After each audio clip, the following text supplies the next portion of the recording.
ఓం శాంతి 20/11/2024 సాకార ఈశ్వరీయ మధుర మహావాక్యాలు. మధురమైన పిల్లలారా, మన్మనాభవ అనే వశీకరణ మంత్రము ద్వారానే మీరు మాయపై విజయం పొందగలరు. ఈ మంత్రమును అందరికీ స్మృతి ఇప్పించండి. ప్రశ్న: ఈ అనంతమైన డ్రామాలో అందరికంటే శక్తిశాలి నౌకర్లు ఎవరెవరు, ఎలా? జవాబు: ఈ పాత ప్రపంచాన్ని శుభ్రం చేసే అందరికంటే శక్తిశాలి నౌకర్లు. ప్రకృతి ప్రకోపాలు, భూమి కంపిస్తుంది, తుఫానులు వరదలు వస్తాయి, శుభ్రమైపోతుంది. దీని కొరకు భగవంతుడు ఎవ్వరికి ఆదేశం ఇవ్వరు. తండ్రి పిల్లలను ఎలా వినాశనం చేస్తారు? ఇది డ్రామాలోని పాత్ర. రావణుడి రాజ్యం కదా, వీటిని భగవంతుడి ప్రకోపాలు అని అనరు. ఓం శాంతి. తండ్రి పిల్లలకు అర్థం చేయిస్తూ ఉన్నారు. పిల్లలారా, మన్మనాభవ. శివబాబా మన్మనాభవ అని పిల్లలు తండ్రికి చెప్పలేరు. వాస్తవంలో పిల్లలైన మీరు పరస్పరంలో కూర్చుని చర్చించుకుంటారు, సలహాలు ఇచ్చుకుంటారు. కానీ ముఖ్యమైన మహామంత్రాన్ని తండ్రియే ఇస్తారు. గురువులు మంత్రముని ఇస్తారు. ఈ ఆచారం ఎక్కడి నుండి వచ్చింది? ఈ తండ్రి ఎవరైతే నూతన సృష్టిని రచించేవారో వారే మన్మనాభవ మంత్రమును మొట్టమొదట ఇస్తారు. మీరు ఆత్మగా భావించి మీ మనస్సును నా పైన ఉంచండి అనేదే మన్మనాభవ యొక్క అర్థం. దీని పేరే వశీకరణ మంత్రము, అనగా మాయపై విజయం పొందే మంత్రం. ఇది మనస్సులో జపించుకునే అవసరం లేదు. దీనిని అర్థం చేయించవలసి ఉంటుంది. తండ్రి అర్థ సహితంగా తెలియజేస్తూ ఉన్నారు. భలే ఈ మంత్రం గీతలో ఉన్న ఎవ్వరికి అర్థం తెలియదు. ఇది గీత అధ్యాయం కూడా, కానీ కేవలం పేరును మార్చేశారు.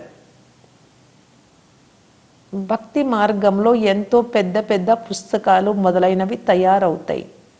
వాస్తవానికి దీనిని పిల్లలకు తండ్రి కూర్చొని నోటితో అర్థం చేయిస్తారు. తండ్రి ఆత్మలో జ్ఞానం ఉంది. పిల్లలలో కూడా ఆత్మయే జ్ఞానాన్ని ధారణ చేస్తుంది. సహజంగా అర్థం చేయించేందుకు ఈ చిత్రాలు మొదలైనవి తయారు చేశారు. పిల్లలైన మీ బుద్ధిలో ఈ జ్ఞానమంతా ఉంది. ఆది సనాతన దేవి దేవతా ధర్మం ఉన్నప్పుడు ఇతర ఏ ఖండాలు ఉండేవి కావు అని మీకు తెలుసు. తర్వాత ఈ ఖండాలన్నీ ఏర్పడ్డాయి. కావున వాటి చిత్రాలు కూడా ఒకవైపు ఉంచాలి. మీరు చూపించే భారతదేశంలో వీరి రాజ్యం ఉన్నప్పుడు దేవతల రాజ్యం, ఇతర ధర్మాలు ఏవీ లేవు. ఇప్పుడైతే అనేక ధర్మాలు ఉన్నాయి, తర్వాత ఇవన్నీ ఉండవు. ఇది బాబా ప్లాన్. పాపం వారైతే చాలా చింతిస్తూ ఉంటారు. ఇది పూర్తిగా సరి అయినది అని పిల్లలైన మీరు అర్థం చేసుకున్నారు. తండ్రి వచ్చి బ్రహ్మ ద్వారా స్థాపన చేస్తారు అని కూడా వ్రాయబడి ఉంది. దేనిని? నూతన ప్రపంచాన్ని. యమునా నదీ తీరంలో రాజధాని ఉంటుంది. అక్కడ ఒకే ఒక ధర్మం ఉంటుంది. వృక్షం చాలా చిన్నది. ఈ వృక్షం గురించిన జ్ఞానం కూడా తండ్రియే ఇస్తారు. చక్ర జ్ఞానమును ఇస్తారు. సత్యుగంలో ఒకే భాష ఉంటుంది, ఇతర భాషలు ఏవి ఉండవు. ఒకే భారతదేశం, ఒకే రాజ్యం, ఒకే భాష ఉండేది అని మీరు రుజువు చేయగలరు. స్వర్గంలో సుఖశాంతులు ఉండేవి. దుఃఖం యొక్క నామరూపాలే ఉండేవి కాదు.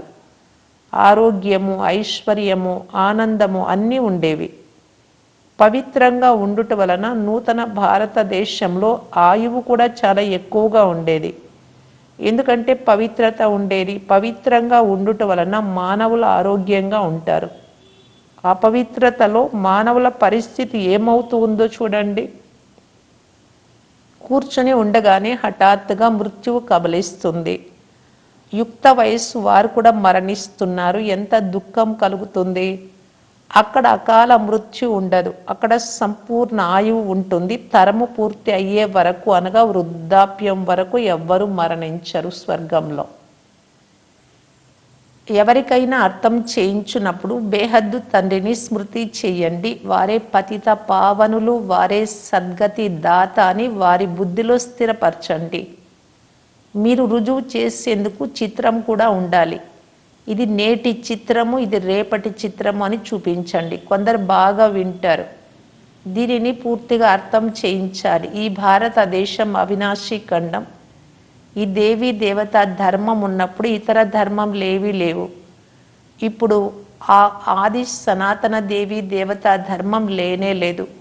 ఈ లక్ష్మీనారాయణులు ఎక్కడికి వెళ్ళారో ఎవ్వరూ తెలుపలేరు. తెలిపించే శక్తి ఎవ్వరికీ లేదు. పిల్లలైన మీరు చాలా బాగా రహస్యయుక్తంగా అర్థం చేయించగలరు.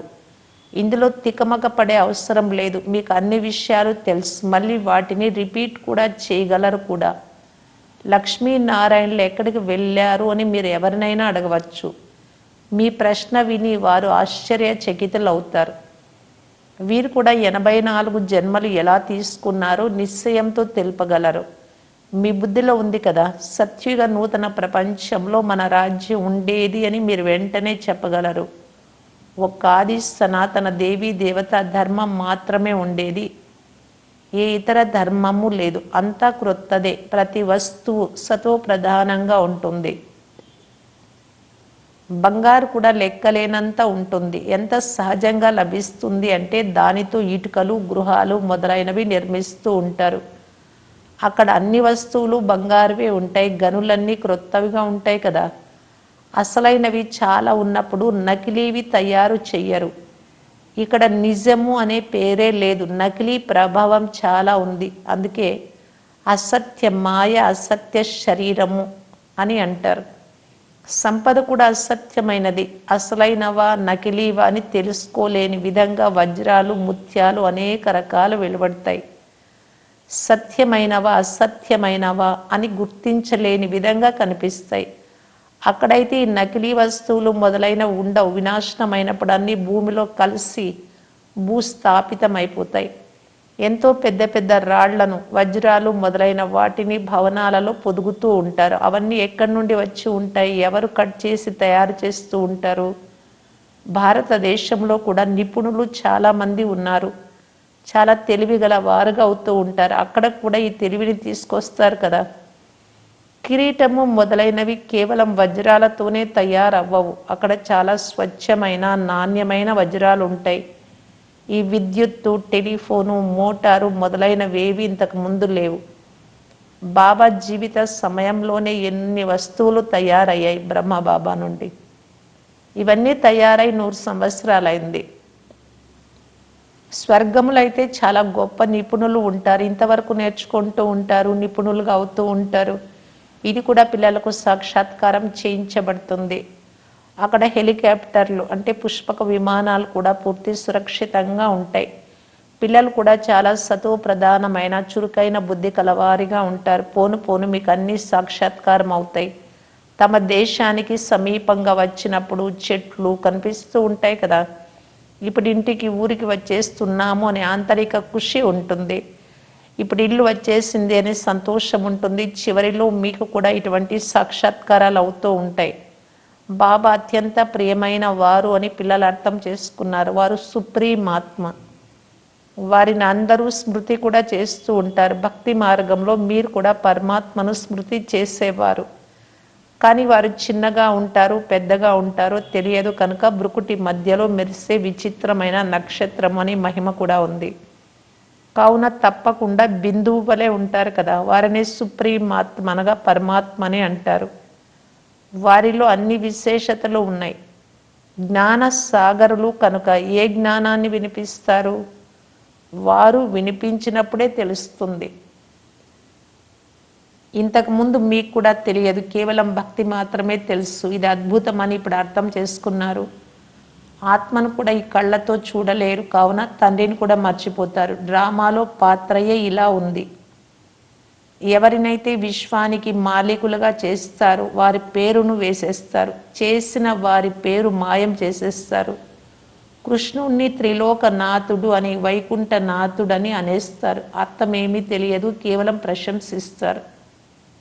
భక్తి మార్గంలో కూర్చొని చాలా విషయాలు వినిపించారు. భగవంతుడిలో చాలా శక్తి ఉంది అని, వారు 1000 సూర్యుల కంటే తేజోవంతులు అని, అందరినీ భస్మం చేయగలరని అంటారు. ఇటువంటి విషయాలు తయారు చేశారు.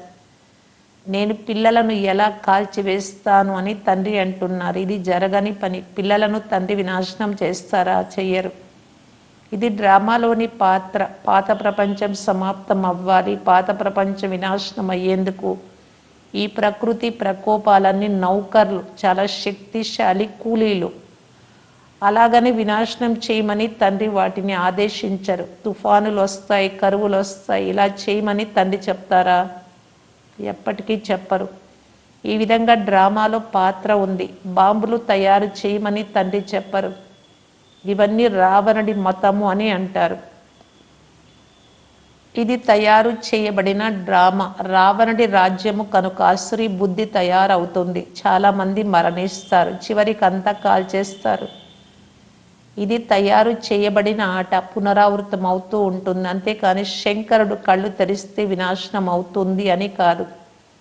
వీటిని భగవంతుడు సృష్టించిన ఆపదలు అని కూడా అన్నారు. ఇవి ప్రకృతి సిద్ధమైనవి.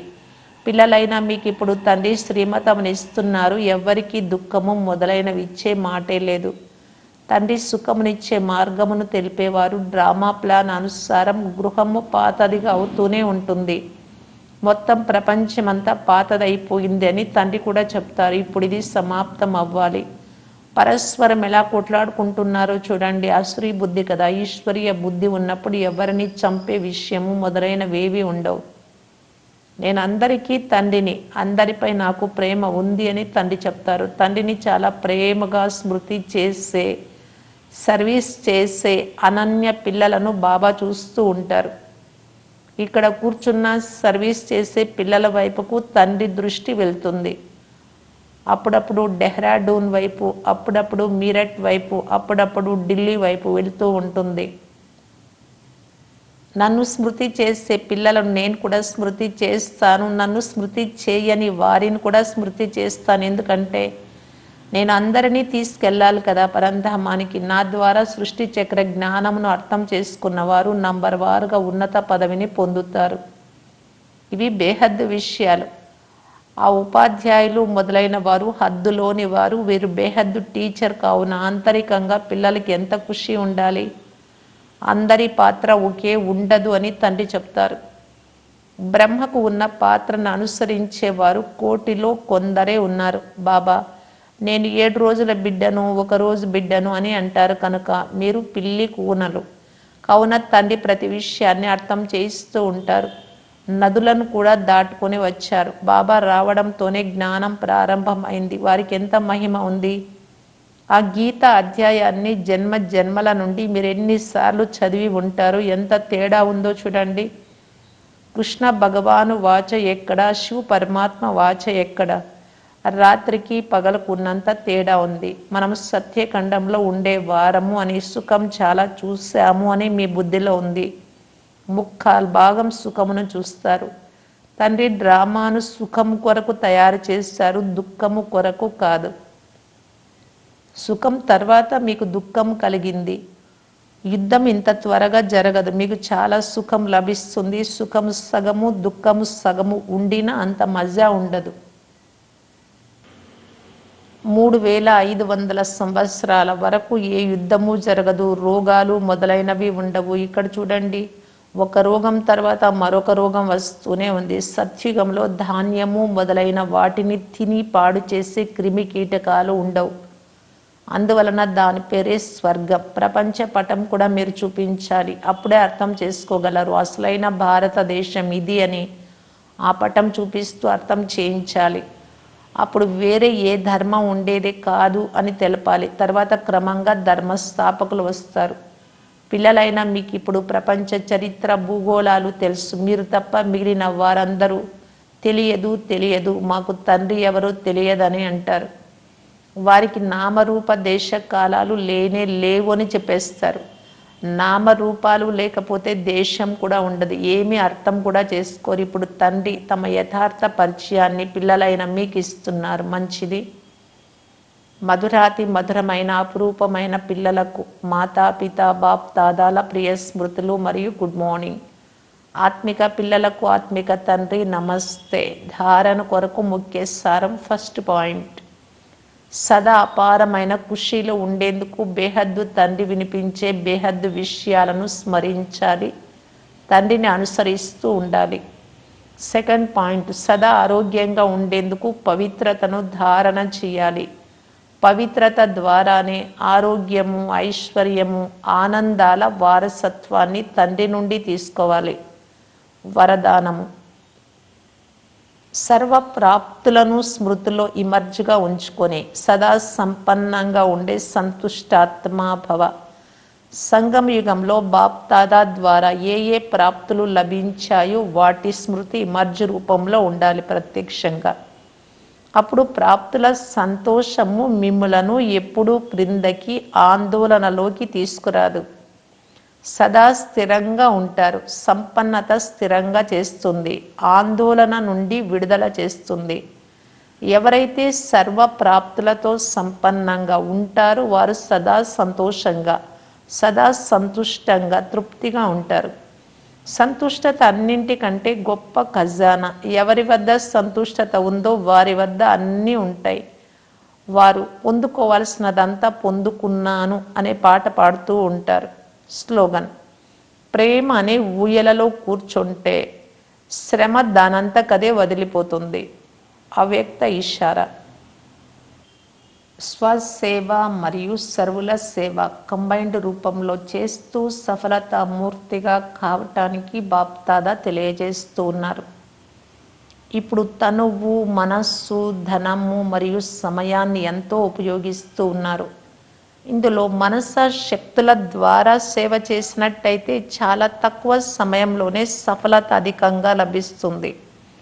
ఇప్పుడు ఏదైతే మీకోసం అప్పుడప్పుడు కష్టపడాల్సి వస్తుంది, మీ నేచర్ను పరివర్తన చేసుకోవటానికి, సంఘటనలు నడవటానికి, సేవలో సఫలత ఎప్పుడైనా తక్కువ లభిస్తే అది చూసి మనస్సుకు బేజారు కలగడం మొదలైనవన్నీ సమాప్తం కాగలవు మనసా శక్తుల ద్వారా సేవ చేసినట్టయితే. ఓం శాంతి.